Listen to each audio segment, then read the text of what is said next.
ধূমপান স্বাস্থ্যের পক্ষে ক্ষতিকর, ইহা ক্যান্সারের কারণ। Smoking is injurious to health, it causes cancer. সে বুঝতে পারে এই তান্ত্রিককে মোহের ফাঁদে ফেলা সম্ভব নয়। সে কণ্ঠে তীব্র ক্রোধ এবং হতাশা নিয়ে বলে, মূর্খ, তুই কি জানিস না তুই কার সঙ্গে যুদ্ধ করছিস? তোর এই অহংকার তোকে বাঁচাবে না। কাল অমাবস্যায় তুই আমার হাতেই মরবি। যোগিনীর সুন্দর রূপ মুহূর্তেই এক ভয়ঙ্কর কুৎসিত ছায়া সত্তায় পরিণত হয়। সে এক তীক্ষ্ণ চিৎকারে কুঠুরির দিকে চলে যায়। ঘরের তাপমাত্রা আবার শূন্যে নেমে আসে। কিন্তু আমি জানি আমি আমার প্রথম এবং সবচেয়ে কঠিন পরীক্ষায় উত্তীর্ণ হলাম।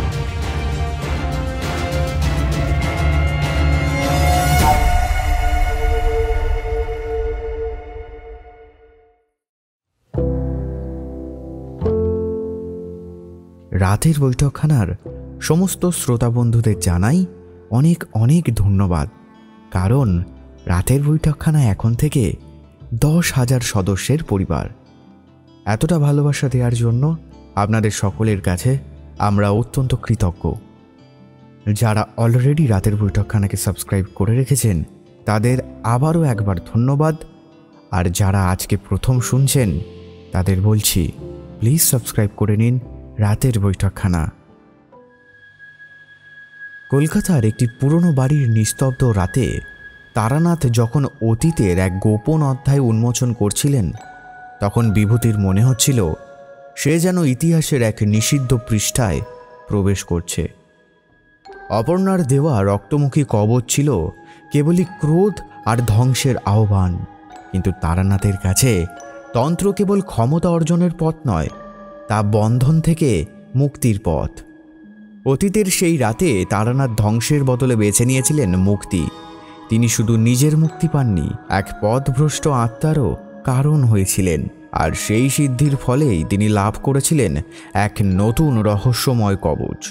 শুরু হচ্ছে নিত্যানন্দের কলমে তারানাথ তান্ত্রিক ও দেবীগঞ্জের প্রেত যোগিনী।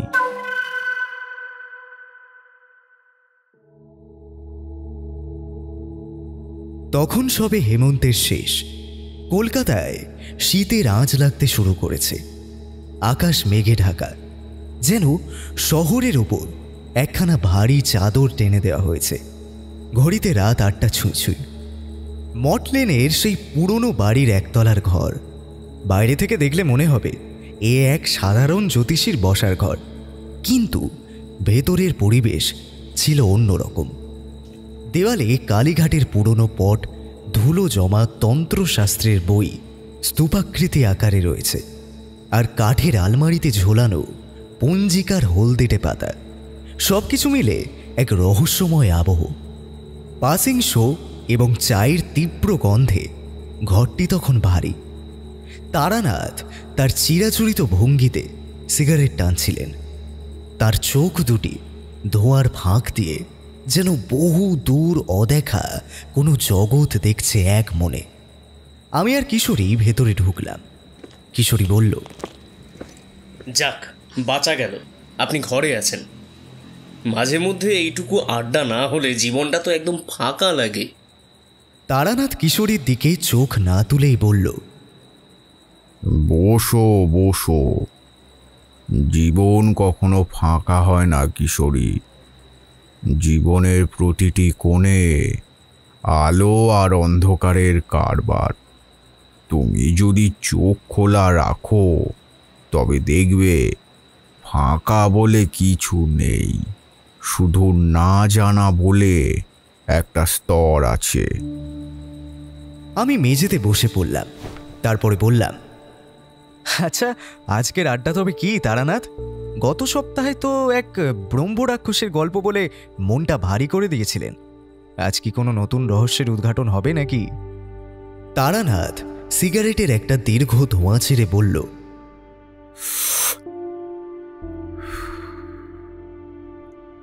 রহস্য তো সর্বদা থাকে বিভূতি, এই দেখো না। বলে নিজের সামনে রাখা একটি হাত আমার দিকে করে বলল, এই রেখাগুলোর মধ্যেই হাজার রহস্য লুকিয়ে আছে।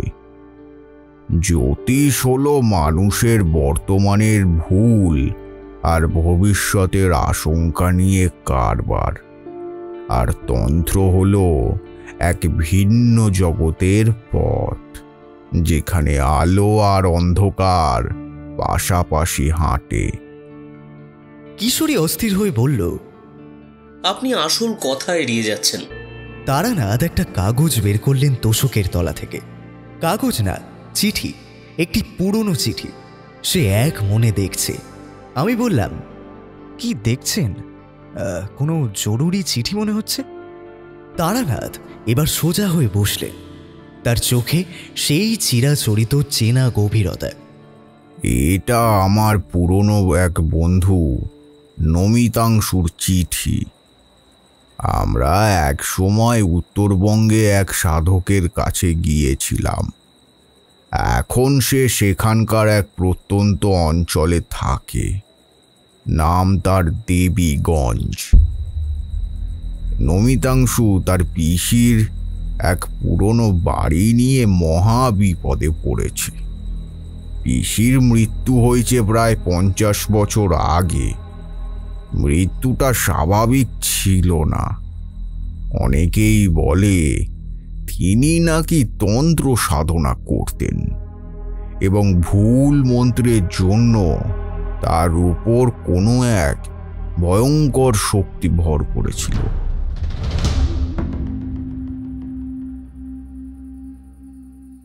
কিশোরী এবার সামান্য ঝুঁকে বসল। ভুল মন্ত্র? কি হয়েছিল তারপর? তারপর আর কি, পিসি মারা যাওয়ার পর সেই বাড়ি তালা বন্ধ। কিন্তু নমিতাংশু এখন উত্তরাধিকার সূত্রে তার মালিক। সে চেষ্টা করেছিল বাড়িটা পরিষ্কার করে ভাড়া দিতে, কিন্তু কেউ সেখানে এক রাতের বেশি থাকতে পারেনি। নমিতাংশু লিখেছে সেই বাড়িতে নাকি রাতে নূপুরের আওয়াজ শোনা যায়, আর মাঝে মাঝে এক ধরনের মিষ্টি অথচ পচা গন্ধ আসে।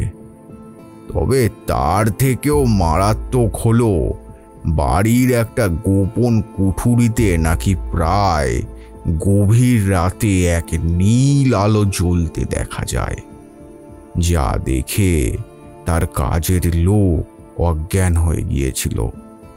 দেবীগঞ্জ কেবল একটি গ্রাম নয়, এটি এক সময় তন্ত্র সাধনার জন্য বিখ্যাত ছিল। সেখানকার শ্মশান আর পুরনো মন্দির এক বিশেষ ক্ষেত্র বা অলৌকিক শক্তির কেন্দ্র। নমিতাংশু ভয় পাচ্ছে এটি কোনো সাধারণ ভূত নয়, এর পেছনে কোনো তন্ত্রের অপপ্রয়োগ বা কোনো সিদ্ধ সাধকের অভিশাপ থাকতে পারে। সে আমাকে অনুরোধ করেছে একবার যেন আমি সেখানে যাই। তারানাথ একটি দীর্ঘশ্বাস ফেললেন। তার চোখ যেন এক মুহূর্তের জন্য বিষণ্ণ হয়ে গেল। খানিকক্ষণ চুপ করে তিনি বললেন, আসলে বিভূতি, এটা শুধু একটা বাড়ি নয়। আমি জানি এটা সেই আহ্বান যা প্রতি মুহূর্তে আমাকে সাধনার পথে ফিরে যেতে বলে।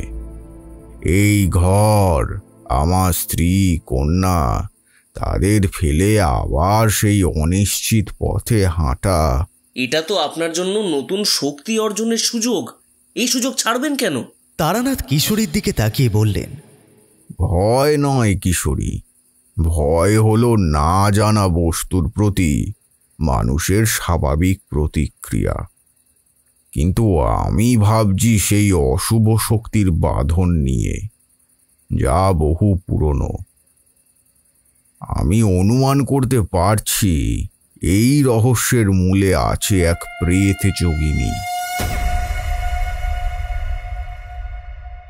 তিনি ডান হাতটি শক্ত করলেন, আবার বললেন, তবে একটা কথা ঠিক, যে মন্ত্রের ভুল প্রয়োগে একটা আত্মা অর্ধ শতাব্দী ধরে কষ্ট পাচ্ছে, তাকে মুক্তি দেওয়া আমার কর্তব্য। ক্ষমতার লোভ হয়তো ত্যাগ করেছি, কিন্তু কর্তব্যের দায় তো এখনো আছে। তারানাথের চোখ এবার স্থির। বুঝলাম তিনি চূড়ান্ত সিদ্ধান্ত নিয়ে ফেলেছেন। বললেন, আমি যাব। যখন এই ধরনের অপশক্তির ক্ষমতা চরমে ওঠে, তখন তাদের মুখোমুখি হওয়াই শ্রেয়। মডলেনের আজকের সন্ধ্যা যেন এক নিমিষে এক নতুন ভয়ঙ্কর উপন্যাসের সূচনা করে দিল।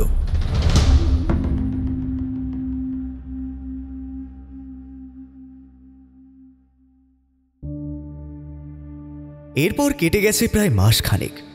আমাদেরও আর যাওয়া হয়নি মডলেনে। একদিন হঠাৎই আবার আমি আর কিশোরী গিয়ে উঠলাম তারানাথের বাড়ি। ঠান্ডাটা এখন বেশ জাঁকিয়ে পড়েছে।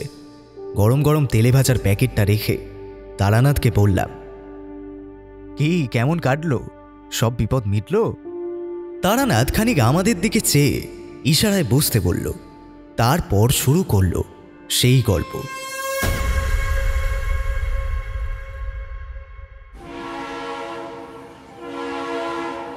আমি একাই যাত্রা শুরু করলাম। রেলগাড়ির কামরায় বসে বাইরের দৃশ্য দেখছিলাম। কলকাতা ছাড়িয়ে যত ট্রেন উত্তরবঙ্গের দিকে এগোতে লাগলো, ততই যেন আবহাওয়া আর প্রকৃতির রং পাল্টে যেতে থাকলো। মন ভরে রইল এক মিশ্র অনুভূতিতে। ট্রেন থেকে নামার পর আরও প্রায় 3 ঘন্টা গরুর গাড়িতে যাত্রা। সেই পথের অভিজ্ঞতা ছিল আরও অন্যরকম। দুপাশে ঘন শাল সেগুন গাছের জঙ্গল। সূর্যের আলো গাছের পাতার ফাঁক গলে মাটিতে পৌঁছাতে পারে না। পথের নীরবতা এক ধরনের চাপা অস্বস্তি তৈরি করছিল। বাতাসের মধ্যে এক অচেনা বুনো গন্ধ। মনে হচ্ছিল যেন বর্তমান ছেড়ে অতীতের কোনো গভীর সময়ে আমি প্রবেশ করছি। সন্ধ্যা নামার ঠিক আগে দেবীগঞ্জে পৌঁছালাম। সেখানেই নমিতাংশু অপেক্ষা করছিল।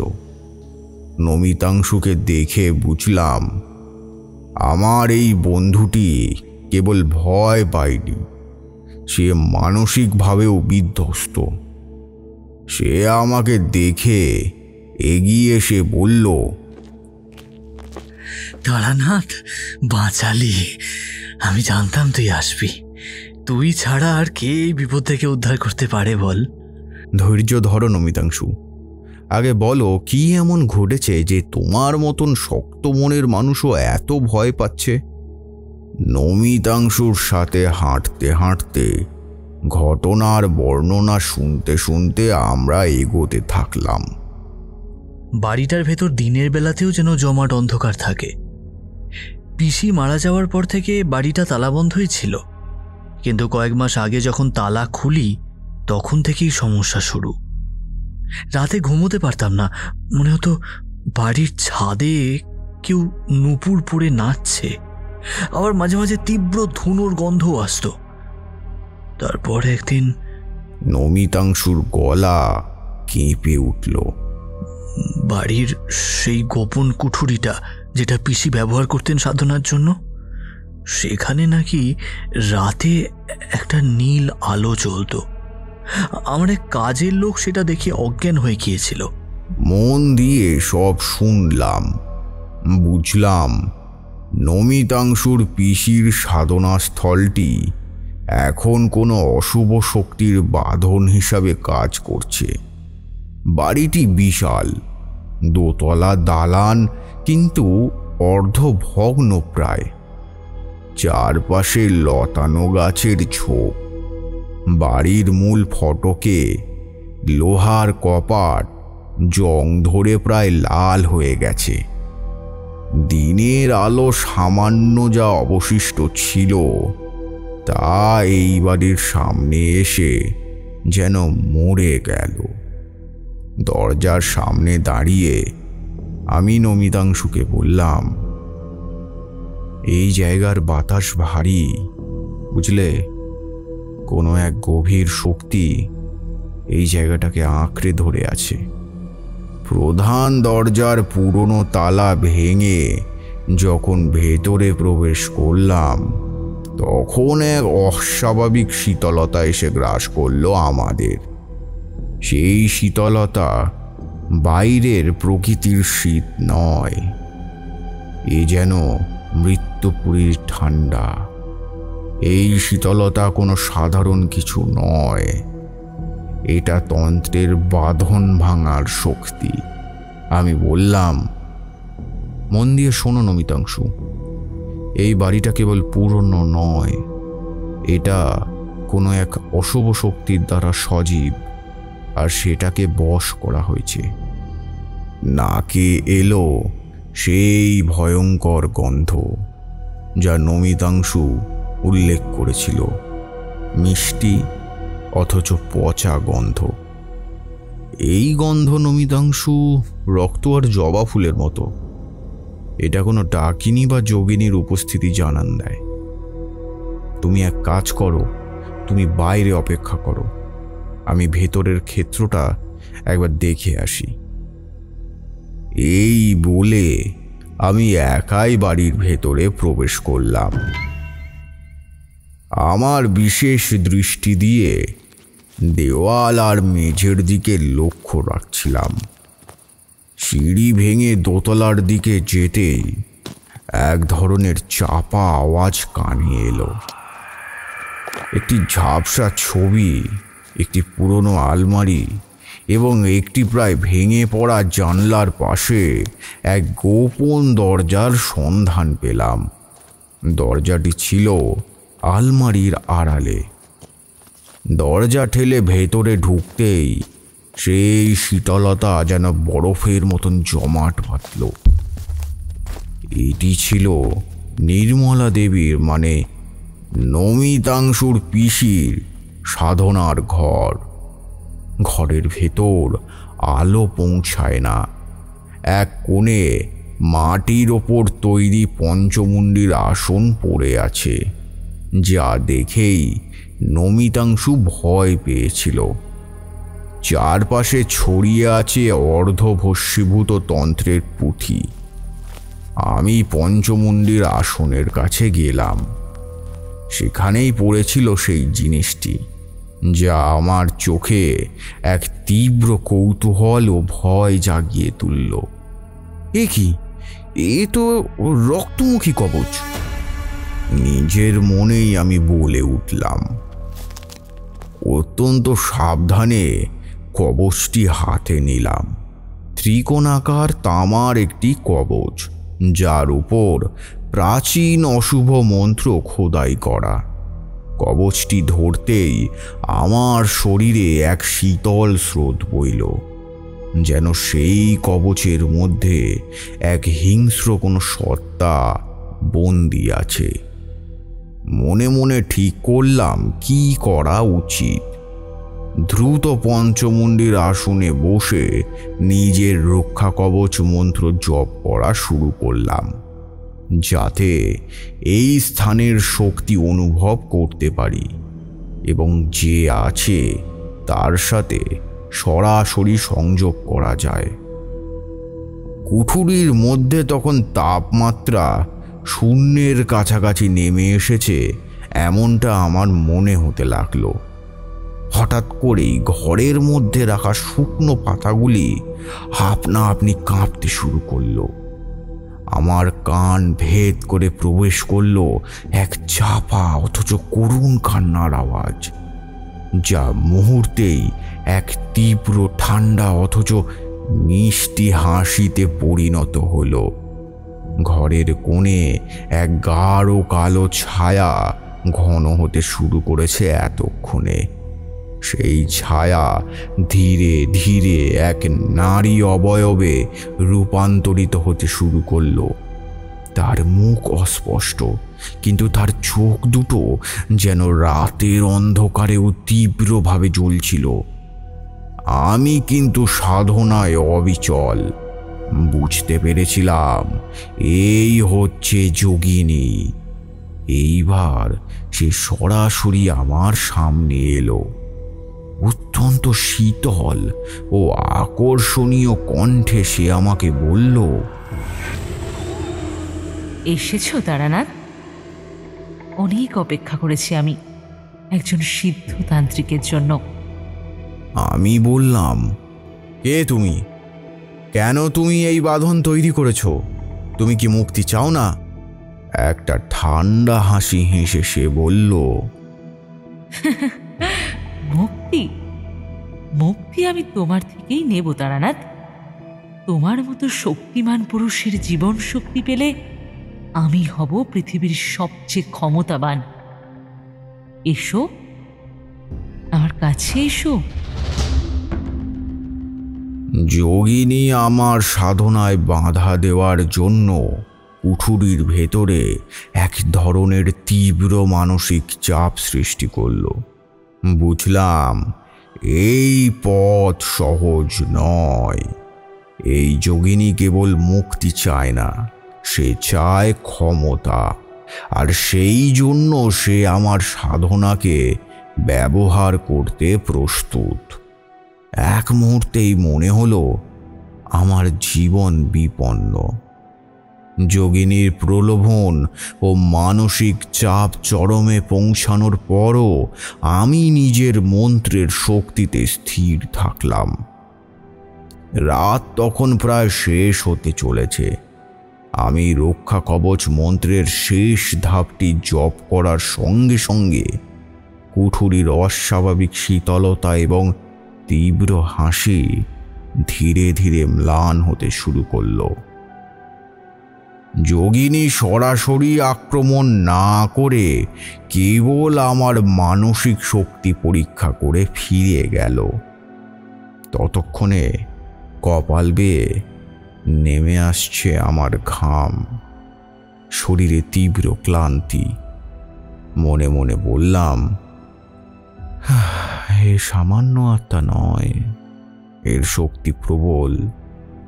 কিন্তু এর মধ্যে ক্রোধের চেয়েও মুক্তির আকাঙ্ক্ষা বেশি। এর ইতিহাস আমায় জানতে হবে। ভোরের আলো ফোটার আগেই সেই কুটুরি থেকে বেরিয়ে নমিতাংশুর কাছে ফিরে এলাম। নমিতাংশুকে ডেকে তার পিসির জীবনের কিছু ব্যক্তিগত নথিপত্র এবং ডায়েরি খুঁজে বের করার নির্দেশ দিলাম। নমিতাংশু প্রথমে ইতস্তত করলেও পরে সেই সব জিনিস এনে দেয়। পিসি মানে নির্মলা দেবীর হাতে লেখা একটি পুরনো বাঁধাই করা ডায়েরি পাই। ডায়েরিতে নির্মলা দেবী এক স্থানীয় তান্ত্রিক রামভজন স্বামীর কাছে দীক্ষা নেওয়ার কথা লিখেছেন।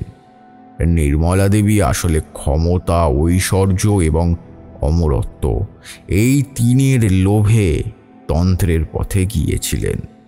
ডায়েরিতে লেখা, রামভজন আমাকে বলেছিল কেবল একজন যোগিনী কন্যার শক্তি ব্যবহার করলেই আমি সিদ্ধি লাভ করব। এই গ্রামের এক অনাথ মেয়ে ছিল, নাম ছিল তার অপর্ণা। তার শরীরে ছিল বিশেষ যোগিনী শক্তি। ডায়েরি পড়ে আমি বুঝতে পারলাম পিসির মৃত্যুর পেছনে মূল কারণ হলো এই অপর্ণা। কিশোরী এবার প্রশ্ন করল, আচ্ছা, তাহলে অপর্ণা তো প্রেত হলো, কিন্তু কি করে হলো? মানে কি করে হলো বলে আপনার মনে হয়? আমার মনে হয় রামভজন স্বামী অপর্ণাকে বলির মাধ্যমে বা অন্য কোনোভাবে বশ করতে চেয়েছিল। কিন্তু অপর্ণা মারা যাওয়ার আগে সেই অসাধু তান্ত্রিকের ওপর প্রতিশোধ নেয় এবং ভুল মন্ত্রের কারণে অপর্ণার আত্মা মুক্তি না পেয়ে প্রেত যোগিনীতে পরিণত হয় এবং সেই রক্তমুখী কবজের মধ্যে বন্দী হয়ে যায়। নির্মলা দেবীও তার সাধনার ভুল মন্ত্রের কারণে অপর্ণার যোগিনী আত্মাকে পুরোপুরি বশ করতে পারেনি। উল্টে সেই যোগিনী নির্মলাকে ধীরে ধীরে দুর্বল করে দেয় এবং একসময় তারই জীবন শক্তি শুষে নিয়েছিল সে। কবচটা তখন নির্মলার কাছে ছিল, এখন সেটা অপর্ণার বাঁধন।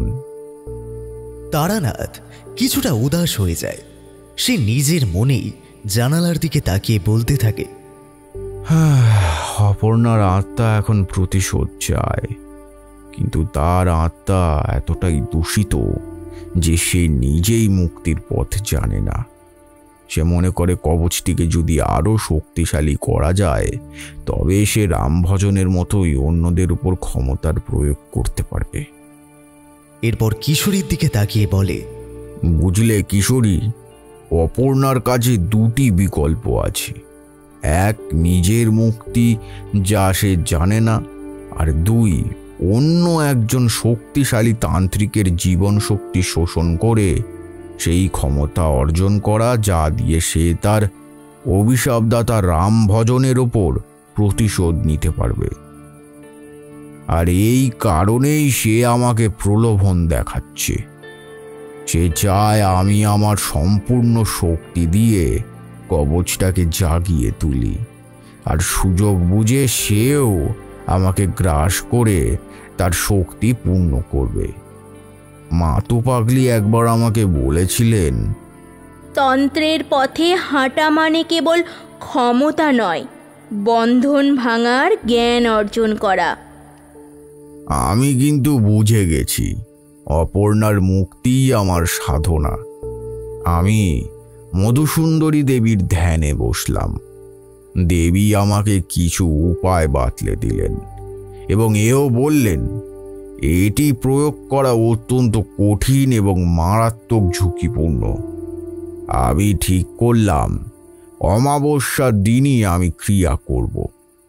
যখন আমার সিদ্ধান্ত জানালাম নমিতাংশুকে, তখন দেখি সে ভয়ে কুঁকড়ে গেছে।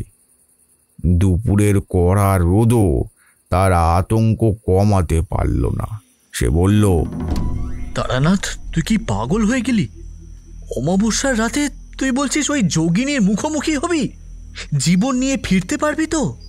মৃত্যু যদি নির্ধারিত থাকে তবে কলকাতা বা দেবীগঞ্জ কোথাও তা আটকাবে না নমিতাংশু। কিন্তু তন্ত্রের সাধক কখনো মৃত্যুকে ভয় করে না। ভয় পায় যদি সে নিজের কর্তব্য সম্পূর্ণ করতে না পারে।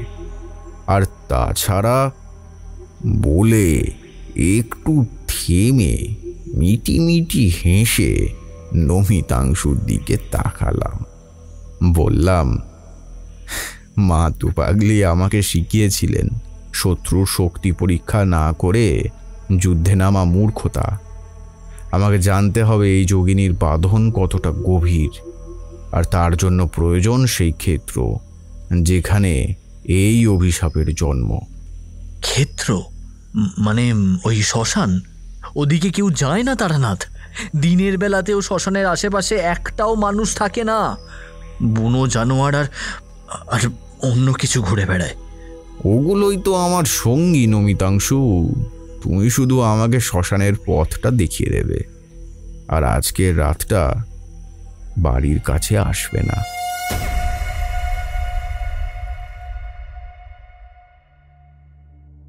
তারপর নমিতাংশুকে লুকিয়ে কিছু বিশেষ উপকরণ, যেমন ত্রিকোণাকৃতির কিছু পবিত্র কাঠ, বিশেষ ধরনের ভেষজ, আরও অনেক কিছু যা তোমাদের না জানলেও চলবে, এইসব জোগাড় করার নির্দেশ দিলাম। বিকালের পরন্ত রোদে সামান্য চিড়ে গুড় খেয়ে একাই শ্মশানের উদ্দেশ্যে রওনা দিলাম, কারণ নমিতাংশু আমাকে পথ বাতলে দিয়েছে। খেয়াল করলাম গন্তব্যের দিকে যেতে যেতে প্রকৃতির রূপ পাল্টে যেতে লাগলো। শাল আর সেগুন গাছের ঘনত্ব সেখানে সবচেয়ে বেশি। গাছগুলো এমনভাবে ডালপালা ছড়িয়েছে যে আকাশ দেখা প্রায় অসম্ভব। মাটির পথ স্যাঁতস্যাঁতে লতা পাতায় ঢাকা।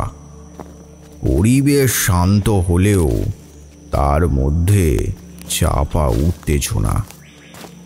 আমার হাতে একটি ছোট্ট পিতলের পাত্রে জল আর ঝোলায় একটি মাত্র জপের মালা, সাথে প্রয়োজনীয় কিছু জিনিসপত্র।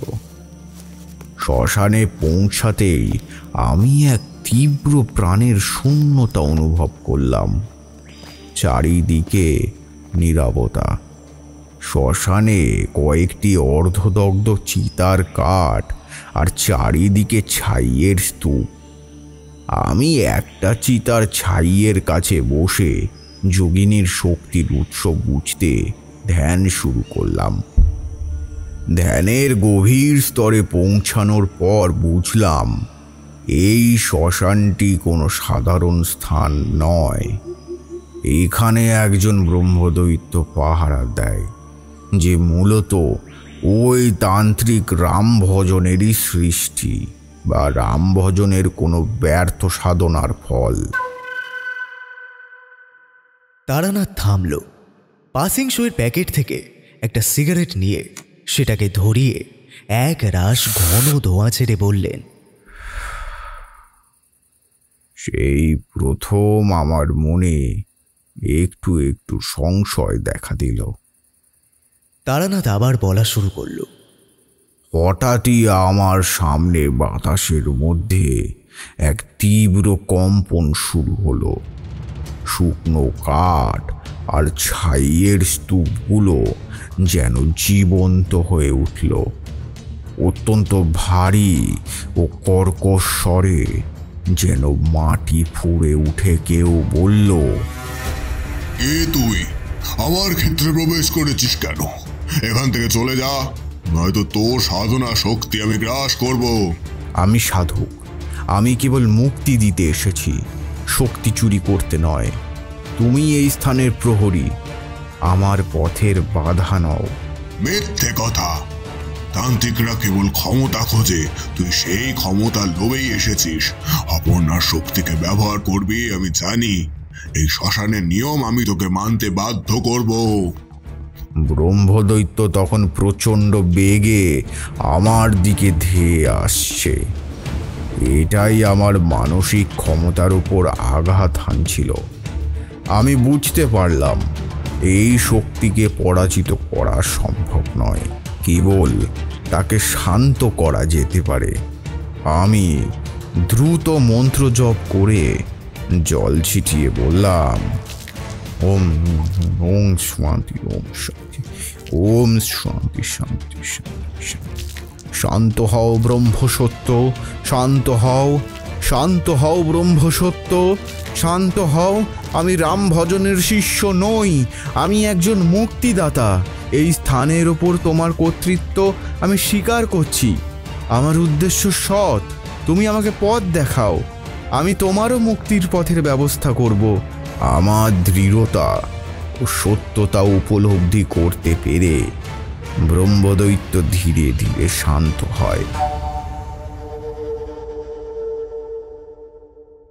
রক্ষা কবচ ভেদ করতে না পেরে সে আবার নীরব হয়ে যায়।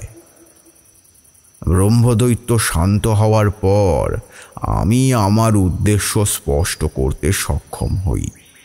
শ্মশানের নৈঃশব্দে আমি তখন সেই রক্তমুখী কবচের ভেতরের মূল শক্তিকে নিষ্ক্রিয় করার জন্য প্রয়োজনীয় মন্ত্রের সন্ধান শুরু করলাম। পুঁথির জ্ঞানের উপর নির্ভর করে এবং শ্মশানের শক্তিকে কাজে লাগিয়ে এক বিরল প্রতিমন্ত্র খুঁজে পেলাম। জানি না আমার ভেতরে কি করে এলো, কিন্তু এলো, বোধ হয় গুরু কৃপা। আমি এই মন্ত্রটির নাম দিলাম কাল মুক্তির বীজ। এই মন্ত্র কেবল মুক্তি দেবে, কিন্তু এটা প্রয়োগ করা মারাত্মক বিপজ্জনক। এর জন্য অপর্ণার যোগিনী শক্তির চূড়ান্ত মুহূর্তেই আঘাত হানতে পারে। এর সামান্য ভুলে আমার জীবন শক্তি পুরোপুরি অপর্ণার কবলে চলে যেতে পারে। আমি এও বুঝেছিলাম এই মন্ত্র প্রয়োগের জন্য আমাকে অসম্পূর্ণ মহাডামর সাধনা শক্তিকে কাজে লাগাতে হবে। সূর্য তখন প্রায় অস্ত চলে গেছে। আমি শ্মশান থেকে ফিরলাম। আমার চোখে আর ক্লান্তি নেই, আছে এক অবিচল সংকল্প। ফিরে নমিতাংশুকে বললাম, নমিতাংশু, আমি সমাধান সূত্র বোধহয় খুঁজে পেয়েছি।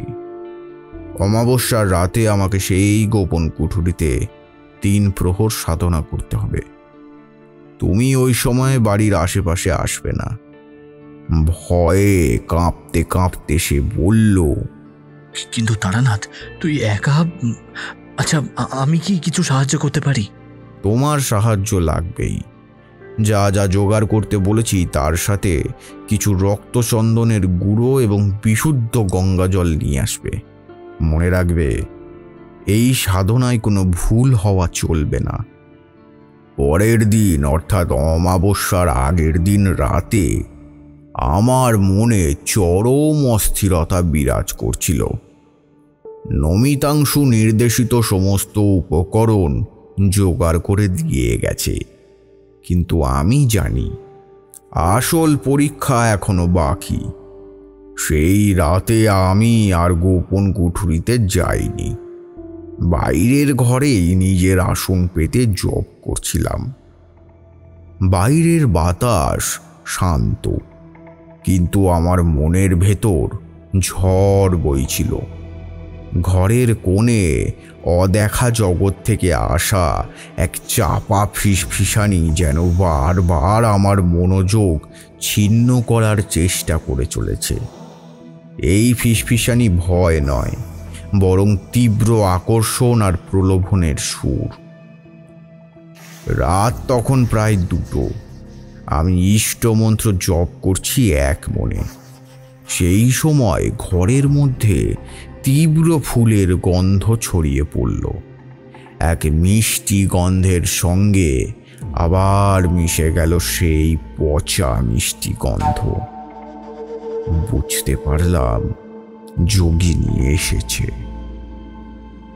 এবার সে আর অস্পষ্ট ছায়া নয়, আমার সামনে আবির্ভূত হলো এক অত্যন্ত সুন্দরী নারীর প্রতিচ্ছবি।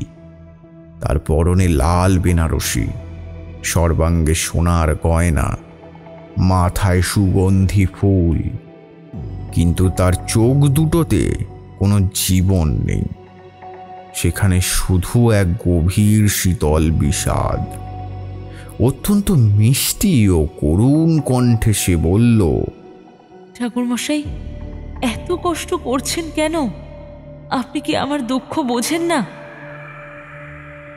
আমি বললাম, আমি তোমার দুঃখ বুঝি অপর্ণা, আর তাই আমি এসেছি তোমার সেই বাঁধন থেকে মুক্তি দিতে, যা তোমার পূর্বতন গুরু তৈরি করেছিল। যোগিনী বা অপর্ণা যাই বলো, সে ধীরে ধীরে আমার দিকে এগিয়ে আসতে থাকে। তার উপস্থিতি ঘরের বাতাসকে আরো ভারী করে তুলেছে। ততক্ষণে সে এবার নিজের অতীতের করুণ কাহিনী বলে আমার মনে সহানুভূতি জাগানোর চেষ্টা করে।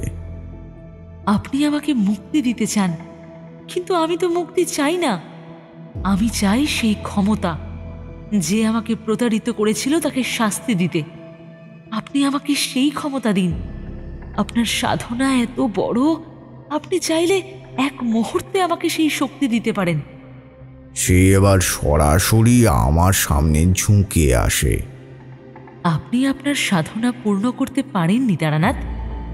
আমি আপনাকে সেই পথ দেখাবো। আপনি হবেন পৃথিবীর সবচেয়ে ক্ষমতাধর তান্ত্রিক। আপনার কথায় এই প্রকৃতি চলবে। বিনিময়ে আপনি শুধু আমার সঙ্গী হন। আপনার শক্তি আর আমার অভিশাপ, আমরা একসঙ্গে পৃথিবীর শাসন করব। আপনার সমস্ত অসাফল্য, আপনার সমস্ত কষ্ট আমি এক নিমেষে দূর করে দেব। যোগিনীর এই প্রলোভন ছিল মারাত্মক। সে আমার মনের দুর্বলতাগুলো, তার অসম্পূর্ণ সাধনার ব্যথা এবং তার নিজের জীবনে কিছু অর্জনের আকাঙ্ক্ষাতে আঘাত করছিল। আমি কিন্তু মন্ত্র জপ থামালাম না। তবুও আমাকে এবার মন্ত্রের বাইরে নিজের মানবিকতা দিয়েই লড়াই করতে হলো। মনে ভেসে উঠল স্ত্রী, কন্যা আর কলকাতার এই ঘরের ছবি। আমি তীক্ষ্ণ দৃষ্টিতে যোগিনীর দিকে তাকিয়ে বললাম, থামো অপর্ণা, তোমার এই প্রলোভন মিথ্যে। তুমি ক্ষমতা চাও না, তুমি চাও প্রতিশোধ। আর সেই প্রতিশোধের আগুনে তুমি আমাকেও ব্যবহার করতে চাও। সে মায়াবী কণ্ঠে রাগ দেখিয়ে বলল, প্রতিশোধ কেন নয়? যে আমার জীবন চুরি করেছে, যে আমার সাধনা নষ্ট করেছে, তাকে শাস্তি দিতে দোষ কিসের? আপনার কি কোনো শত্রু নেই যাকে আপনি মনে মনে ঘৃণা করেন? আমাকে সেই শক্তি দিন, আমি আপনার হয়ে তার বিনাশ করব। আমার শত্রু? আমার সবচেয়ে বড় শত্রু হলো আমার ভেতরের লোভ। আর তোমার সেই প্রলোভনই সেই লোভকে উস্কে দিচ্ছে। তন্ত্রের পথে ক্ষমতার লোভ হলো সবচেয়ে বড় পাপ।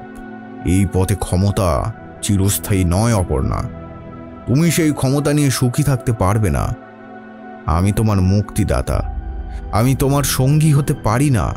তোমার মুক্তি হবে সেই দিন যেদিন তুমি প্রতিশোধের বাসনা ত্যাগ করবে এবং নিজের উপর বিশ্বাস রাখবে। আমার দৃঢ়তা দেখে যোগিনীর মায়াবী রূপ ধীরে ধীরে ক্ষণস্থায়ী হতে থাকে। সে বুঝতে পারে এই তান্ত্রিককে মোহের ফাঁদে ফেলা সম্ভব নয়।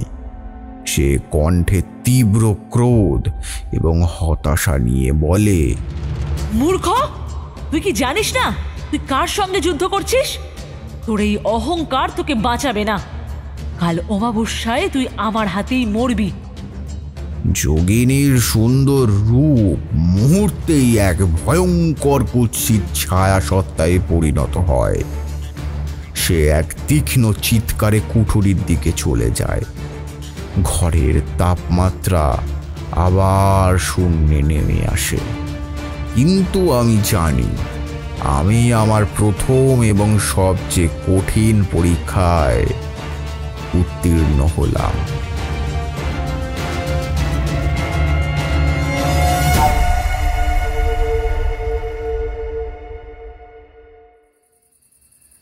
তারানাথ একটু থামলেন, চারি ঘরে এলো, বলল, চা খাবে বাবা? তারপর একটু থেমে আমাদের দিকে তাকিয়ে বলল, কাকা বাবুরা আপনারা খাবেন? তারানাথ আমাদের দিকে তাকিয়ে বললেন, দেখলে বিভূতি, মেয়ের কি টান! ঠিক বুঝে যায় কখন কি দরকার। জামা একটু চা করে নিয়ে আয় তো আমাদের সবার জন্য। কিশোরী বলল, চা আসছে, আসুক, আপনি বাকিটা বলুন। তারানাথ এবার ফিক করে হেসে বলা শুরু করল, পঞ্চম রাতে যোগিনীর প্রলোভন জয় করার পর আমার মনে আর কোনো সংশয় ছিল না। আমি জানতাম পরের রাতই অমাবস্যা চূড়ান্ত লড়াইয়ের রাত। আমি সকালে সেই গোপন কুঠুরিতে ঢুকলাম। নমিতাংশু আগের দিনই আমার নির্দেশিত সমস্ত পবিত্র উপাদান এনে রেখেছিল।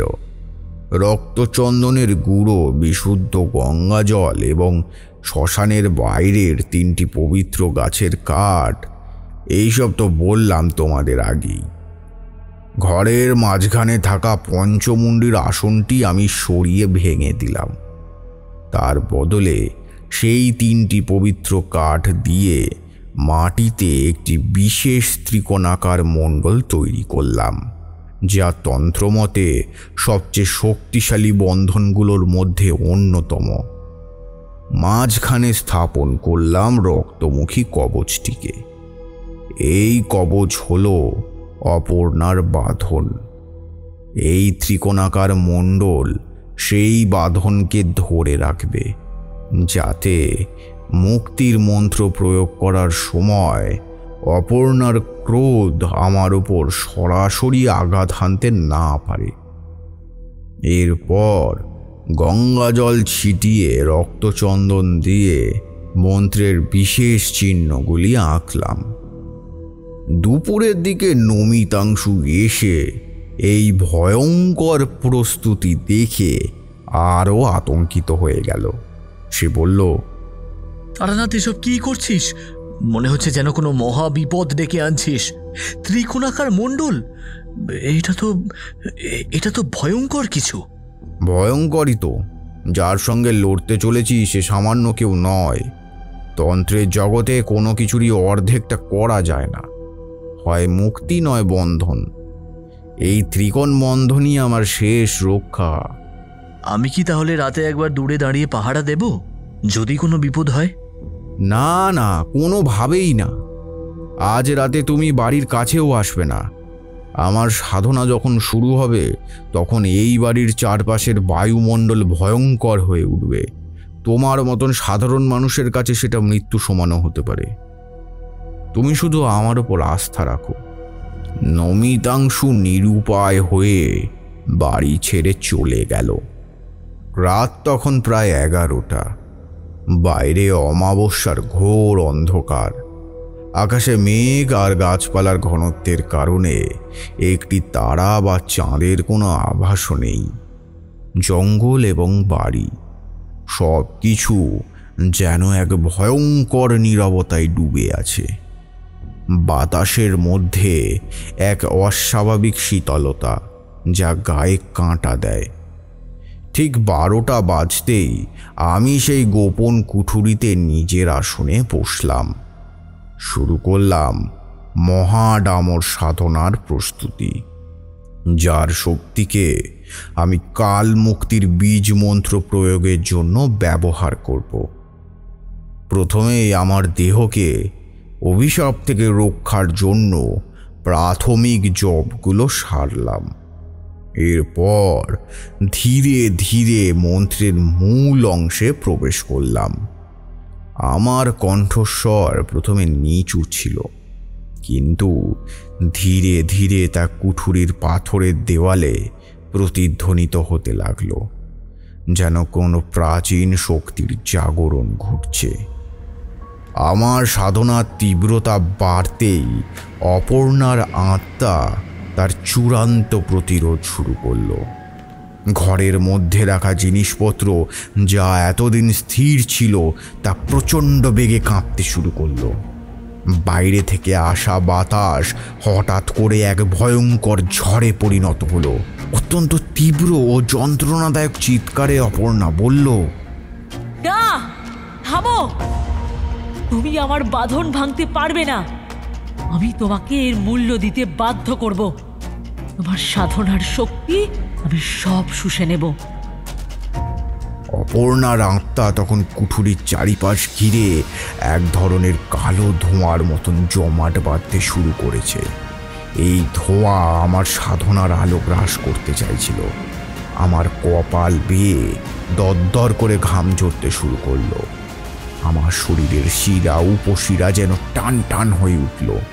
আমি কঠিন মুখে মন্ত্রের প্রতিটি শব্দ উচ্চারণ করলাম। হিং ভূতমোক্ষায় কুরু কুরু স্বাহা, ওম হিং ভূতমোক্ষায় কুরু কুরু স্বাহা, ওম হিং ভূতমোক্ষায় কুরু কুরু স্বাহা, ওম হ্রিং ভূতমোক্ষায় কুরু কুরু স্বাহা, ওম হ্রিং ভূতমোক্ষায়। অপর্ণার আত্মা তখন তার সমস্ত শক্তি নিয়ে আমার উপর ঝাঁপিয়ে পড়ল। অপর্ণা তার কালো শক্তিকে আমার শরীরের দিকে ছুঁড়ে দিল। আমার শরীর প্রচণ্ড ব্যথায় কাঁপতে লাগলো। কণ্ঠস্বর প্রায় ক্ষীণ হয়ে গিয়েছিল। মনে হলো আমি আমার সমস্ত শক্তি হারিয়ে ফেলছি। ঠিক এই চরম মুহূর্তে আমি কাল মুক্তির বীজ মন্ত্রের শেষ অংশটি কবচের দিকে তাকিয়ে পাঠ করলাম। মুচ্যতাং অপর্ণা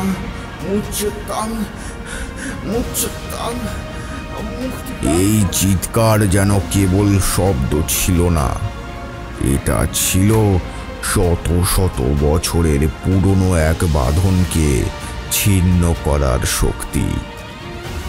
আমার মন্ত্র রক্তমুখী কবচকে আঘাত করার সঙ্গে সঙ্গেই কবচটি তীব্রভাবে জ্বলতে শুরু করলো।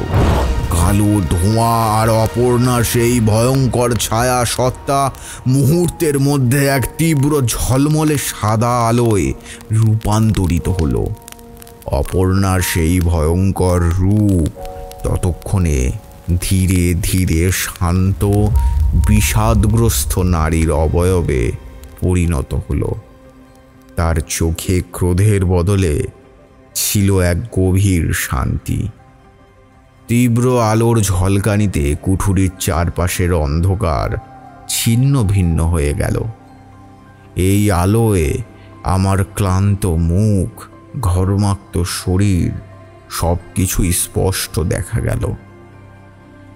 আলোগুলো ধীরে ধীরে মিলিয়ে যাওয়ার সময় অপর্ণা আমার দিকে তাকিয়ে একটি নীরব কৃতজ্ঞ হাসি দিল। সে কিছু একটা বলছিল, সেটা আমার আর কান অবধি এসে পৌঁছালো না। তারপর অপর্ণার আত্মা চিরতরে সেই আলোক রশ্মির সঙ্গে মিলিয়ে গেল। কুঠুরির মধ্যে নেমে এলো এক অদ্ভুত শান্তি।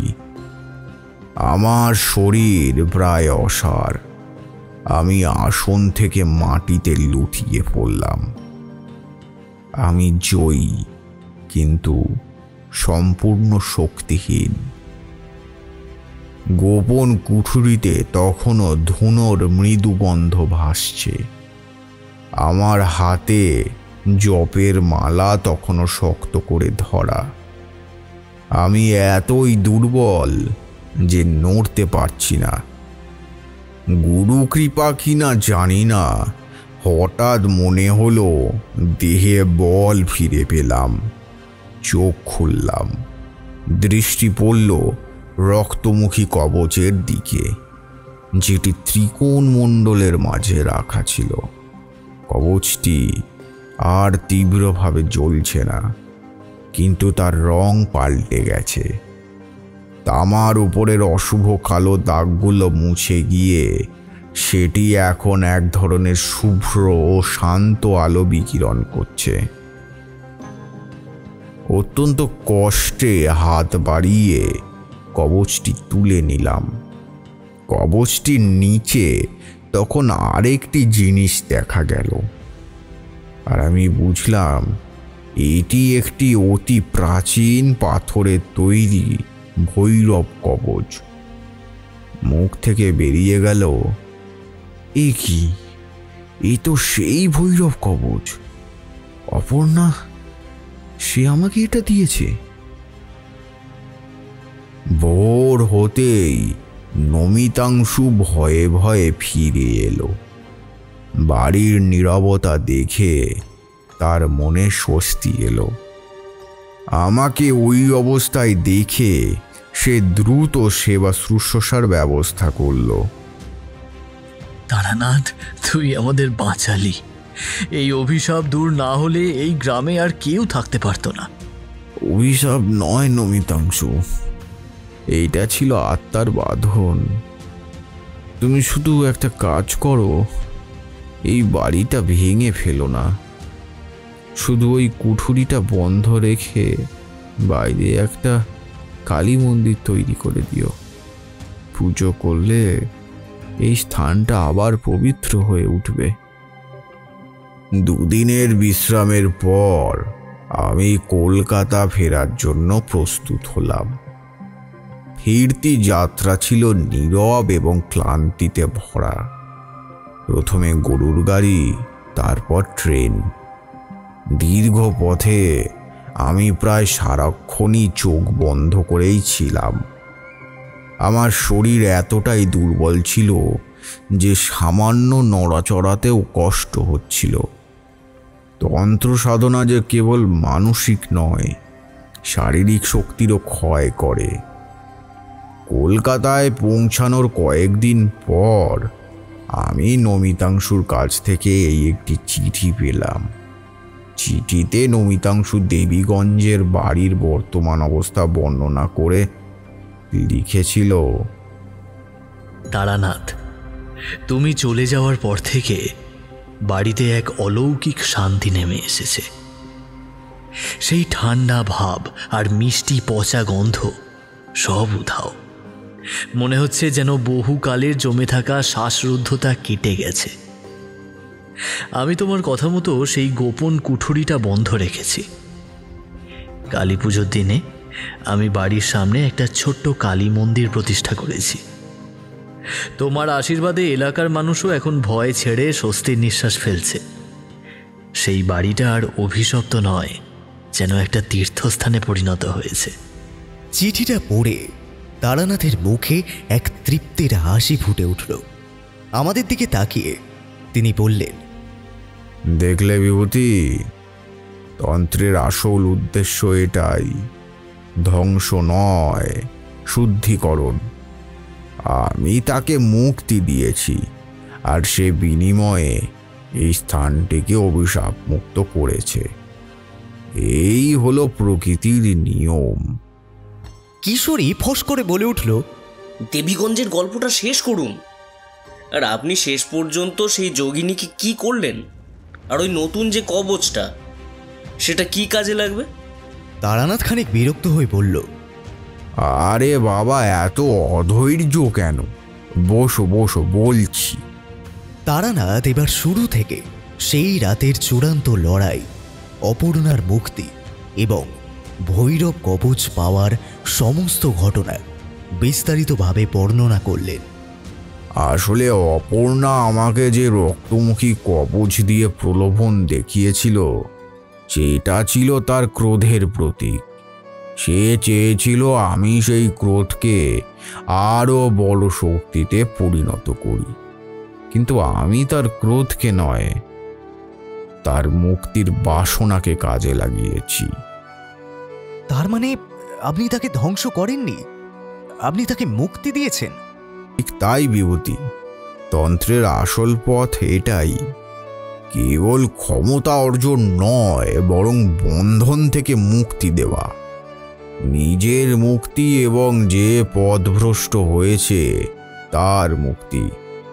সেই রাতে আমি অপর্ণার মুক্তির কারণ হয়েছিলাম, তাই আমার সাধনা সার্থক। আর সেই মুক্তির বিনিময়ে আমি পেয়েছিলাম এই নতুন কবচ। কিশোরী এবার সেই নতুন কবচটি দেখতে চাইল। তারানাথ সিন্দুক থেকে সেটি বের করে দেখালেন। সেটি দেখতে সাধারণ পাথরের মতো হলেও হাতে ধরলে এক ধরনের উষ্ণতা অনুভব করা যায়। এই কবচটা কি করবে? এটাও কি কোনো ভূতকে বশ করবে? তারানাথ কিশোরীর দিকে তাকিয়ে রহস্যময় হাসি হেসে বলল, এ সাধারণ ভূত বশ করার জন্য নয় হে, এর শক্তি অনেক গভীরে। অপর্ণা ছিল যোগিনী কন্যা, তাই এই কবচটি ভৈরবের শক্তিকে ধারণ করে। অপর্ণার করুণা আর ভৈরবের শক্তি, এই দুইয়ের মিশ্রণে। এই কবচ আমাকে শুধু রক্ষা করবে না, এটা আমাকে এমন কিছু জ্ঞান দেবে যা আমার অসম্পূর্ণ সাধনাকে পূর্ণতা দেবে। তবে এই কবচ এখনো ঘুমন্ত। যখন এটি জাগবে, তখন নিশ্চয়ই কোনো বড় পরীক্ষা বা সংকট আসবে, আর সেই পরীক্ষা হয়তো আমার জীবনের শেষ পরীক্ষা হবে। আসলে বিভূতি, জীবনটাই হলো এক বিশাল তন্ত্র। এর প্রতিটা বাঁকে আছে লোভ, মোহ আর ক্ষমতার প্রলোভন। অপর্ণার মৃত্যু হয়েছিল লোভের কারণে, নির্মলা দেবীর সর্বনাশ হয়েছিল মোহের কারণে, আর একজন সাধকের কাজ হলো সমস্ত লোভ আর মোহের জাল ছিন্ন করে নিজের মানবতাকে বাঁচিয়ে রাখা। আমি শুধু সেটাই করেছি।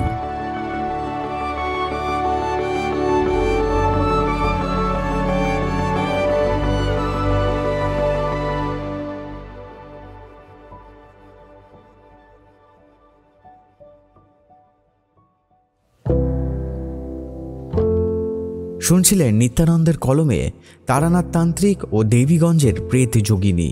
আজকের গল্পের গল্প পাঠে ও বিভূতির চরিত্রে সৌরভ, কিশোরী রুদ্র, নমিতাংশু, রৌনক, যোগিনী মধুরা, ব্রহ্মদৈত্য আকাশ, মধুসুন্দরী দেবী পিয়ালি, চারি পিয়ালি, নির্মলা দেবী ও মাতু পাগলি প্রত্যুষা ও তারানাথ তান্ত্রিকের চরিত্রে শুভঙ্কর গোস্বামী।